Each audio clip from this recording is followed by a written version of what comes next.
Ketika pertama kali teman-teman blogger, teman-teman vlogger yang saya lihat ngerilis, katanya ada undangan buat ngerilis produk baru dari Honda gitu. Saya pertamanya penasaran, lah ini motor apa? Saya kira itu ADV 160 karena memang kemarin kan Honda Vario 160 juga udah luncur gitu kan. Tapi secepat ini kata saya sih gak mungkin gitu. Oh mungkin karena kemarin juga ada perilisan dari Honda ADV 300, mungkin saya mikir ada ADV 2,5 gitu kan yang masuk ke Indonesia yang dilokalin gitu. Tapi kok yang datang malah motor kayak gini? Oke, selamat datang di channel saya dan kali ini saya akan komentar habis-habisan soal dari Honda generasi Oncom atau Honda Genio. Kenapa sih saya pengen bully habis-habisan? Soalnya dari pertama rilis saya bingung sama motor ini. Ini konsepnya apa sih gitu kan? Akhirnya saya membuat sebuah teori konspirasi bahwa Honda Genio ini merupakan salah satu motor yang digunakan Honda untuk ngejegal kedikdayaan Yamaha Vino. Kedikdayaan sih kalau saya biar Vino itu semakin jatuh gitu. Kenapa saya bisa bilang seperti itu? Karena dari segi desain pun Honda Genio ini menurut saya 11-12 dengan Yamaha Vino. Cuman dia memiliki kelebihan, yaitu apa? Dia memiliki fitur ISS dan juga dia memiliki charger outlet yang berada di bawah jok. It's a joke, you know. Di bawah jok motor ada power outlet. Lu bisa bayangin nggak? Lu ngecas HP sambil motor jalan, HP lu disimpan di bagasi. Itu dalam keadaan mesin nyala itu panas loh. Cuman apa yang ada di pikiran desainer Honda saat itu saya nggak ngerti gitu. Cuman ya udah lah, it's okay lah gitu. Namun ada pembaruan yang serius dari motor Genio 2022 ini. Mungkin Honda merupakan salah satu pabrikan yang mengerti atau mendengarkan kata konsumen dengan merubah beberapa desain terutama pada bagian power outlet charger yang tadinya berada di bawah jok sekarang dipindahkan ke dek depan. Cuman tetap untuk Honda Genio ini dia tidak memiliki saku tertutup seperti Honda Scoopy. Nah untuk Genio ini masih tetap terbuka. Dan you know lah, kalau misalkan lu ngecas HP sambil lu bawa motor tapi gak ada tempat yang safety buat nyimpen HP itu buat apa gitu. Itu kayak yang guna tapi gak guna juga gitu. Itu opini pribadi saya ya. Tapi kalau misalnya kalian anak-anak ojol gitu yang pengen beli motor yang ada chargernya di depan terus bisa pakai holder HP di depan, ya ini salah satu pilihan yang menurut saya cocok buat Anda gitu. Tapi ini salah satu pilihan, lagi-lagi salah satu pilihan. Kalau misalkan lu punya budget lebih mahal dikit, kenapa nggak beli Scoopy aja gitu? Atau enggak ke motor-motor Yamaha gitu yang memiliki sama-sama memiliki power outlet seperti Pak Ijo, atau misalkan lu beli Vario, atau enggak lu beli Beat gitu kan.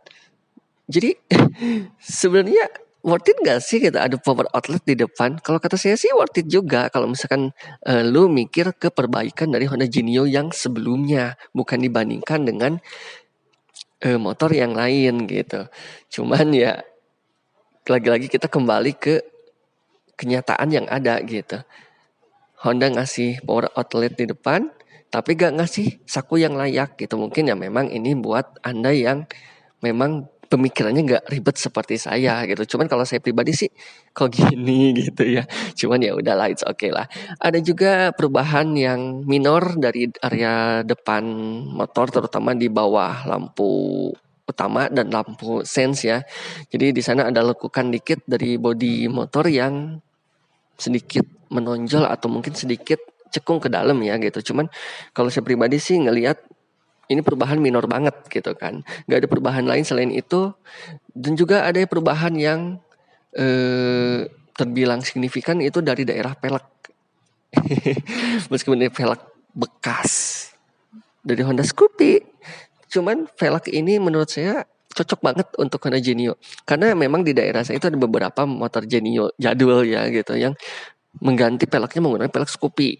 Dan uniknya pelek Scoopy ini gak PNP loh ke Honda Genio. Harus ada beberapa hal yang diganti terutama bagian depan. Bahkan beberapa bengkel juga yang saya temui dia berkata bahwa untuk merubah Honda Genio ini menjadi pelek 12 inci Scoopy, itu harus ada perubahan yang signifikan terutama pada bagian depan. Jadi harus diganti segitiganya sekalian biar plug and play. Dan sekarang Honda melakukan perubahan sebesar-besaran pada Genio ini dengan merubah semuanya. Dan saya yakin untuk segitiga depan menggunakan segitiga depan Honda Scoopy. Baik itu Honda Scoopy Laos atau Honda Scoopy yang sekarang ya saya nggak peduli lah gitu. Yang pasti velg Scoopy 12 inch yang terkenal lebar dan mendonat ini dia bisa masuk ke Honda Genio yang sekarang gitu. Berarti ada perubahan dari segitiga depan yang menjadi lebih lebar. Nah, ada beberapa perubahan yang minor juga terutama dari varian warna yang menjadi lebih banyak gitu. Sebenarnya sih Genio ini menariknya itu dari dari segi warnanya juga ya, hampir sama seperti produk Honda lainnya yang warna-warni gitu yang keren lah gitu. Dan sisi lainnya tidak ada perubahan lagi gitu, terutama dari speedometer yang masih kayak gitu. Saya bingung sebenarnya sih. Ini tuh speedometer Honda Beat Street yang ditempel di Honda Genio dikasih cover bulat gitu. Kenapa sih nggak bulat semuanya aja gitu ya? Jadi full layer segitu gitu. Kok harus kayak gini gitu? Ya meskipun udah digital tapi kalau minimalis gini kalau saya sih ogah. Kalau saya sih ogah gitu. Tapi ya it's okay lah, it's Honda gitu ya, dengan harga 18 juta lu dapetin motor yang kayak gini ya. Kalau kata gue sih antara worth it atau nggak worth it ya gitu. Cuman ya kalau misalkan kita lihat dari produk yang lain sih nambah 2 juta juga udah dapat Scoopy gitu kan. Kalau nggak ngurangin budget juga udah dapat Honda Beat gitu kan, mesin sama gitu. Cuman ya lagi-lagi kan kita ngebahas soal desain ya gitu. Kalau misalkan lu bosen sama desain Beat yang gitu-gitu aja, yang langsing ya terlalu langsing lah kalau kata gue ya gitu.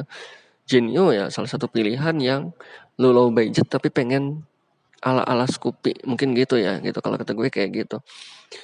Uniknya lagi juga tipe ban dari Honda Genio ini dia sama kayak Scoopy ya gitu. Cuman kalau misalkan dari iklannya sih saya lihat ini pakai Federal ya. Federal itu sama kayak yang Scoopy yang saya itu menggunakan Federal, di mana ukuran ban depan itu 100/90 sedangkan ukuran ban belakang itu 110/90.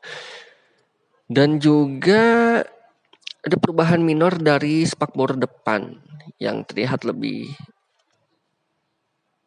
ya gitulah, lebih dilebarin dikit ya gitu. Sisanya nggak ada. Ya kalau misalkan Anda nanya worth it atau enggak sih beli motor ini, kalau kata saya sih ya balik lagi ke selera Anda ya. Kalau misalkan Anda memang mencari motor yang terbilang aneh atau kata saya tuh terkesan ngalir enggak, ngidol enggak gitu ya, Honda Genio ini gitu. Ini cukuplah cocok buat Anda yang memang kaula muda yang masih bingung gitu, bingung dengan jati diri Anda sendiri ya. Genio ini salah satu pilihan terbaik buat Anda. Tapi kalau misalkan Anda tipikal orang yang kayak saya gitu kan, daripada ini mending ini gitu. Kalau saya sih nambah 3 juta saya dapat Honda Scoopy 1 gitu. Dan itu udah varian tertinggi gitu. Kalau misalkan pengen yang masih agak murah ya beli Scoopy yang tipe kunci biasa gitu. Atau misalkan pengen beli yang lebih ikonik ya Anda beli Pak Ijo lah atau beli apalah gitu. Tapi ya lagi-lagi kalau misalkan Anda pecinta Honda ya udahlah beli aja. Saya nggak ngelarang-larang kok. Toh untuk uang Anda juga kan gitu.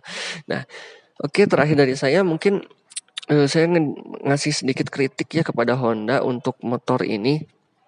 Kenapa sih velgnya dikasih warna?